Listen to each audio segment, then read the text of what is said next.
جو لڑکے والے لڑکی والوں کو ستا رہے ہیں، ایک طرف لڑکی والے ہیں پریشان رہتے ہیں، اور دوسری طرف لڑکے والے ہیں جو اس فخر میں یا غرور میں مبتلا رہتے ہیں کہ ہم تو لڑکے والے جو چاہے کر سکتے ہیں۔ تو یہ آیت ہمارے ذہن میں رکھنی چاہیے، جب بھی رشتے کا مسئلہ ہے، خاندان میں جب بھی رشتے کی بات ہو رہی ہے تو اس آیت کو ذہن میں رکھنا چاہیے۔ والذین یؤذون المؤمنین والمؤمنات بغیر ما اکتسبوا فقد احتملوا بہتانا واثما مبینا، اور جو مومن مرد اور مومن عورتوں کو تکلیف دیتے ہیں بغیر کسی بنیاد پر، تو وہ لوگ بہت بڑے بہتان اور بہت بڑے گناہ کے وہ لوگ مرتکب ہو چکے ہیں، اللہ سبحانہ تعالیٰ ضرور سزا دے گا۔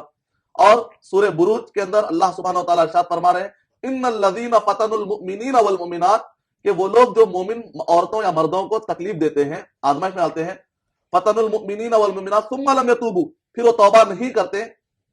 ثم لم یتوبوا فلہم عذاب جہنم ولہم عذاب الحریق، تو ان کو دو عذاب ہوں گے، جہنم کا عذاب ہوگا، جہنم میں ٹھنڈک کے علاوہ خاص طور سے گرمی کا عذاب الگ سے دیا جائے گا۔ یعنی اس کی روشنی میں یہ ہے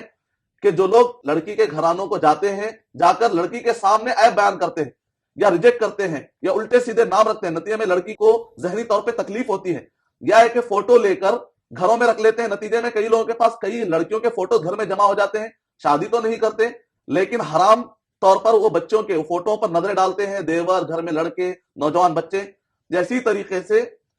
کئی گھرانے جاتے ہیں، مقصد طے کرنا نہیں ہوتا ہے، چلو جا کر دیکھیں گے، چلو جا کر دیکھیں گے، نتیجے میں دوسروں کو امید لگاتے ہیں۔ یہ ساری قسم کی تکلیفیں دینا اسلام میں جائز نہیں ہے۔ اس وجہ سے جہاں کہیں پر بھی لڑکے والے جا رہے ہیں، ان کی ذمہ داری ہے کہ ان کے کوئی بھی حرکت سے تکلیف نہ ہو۔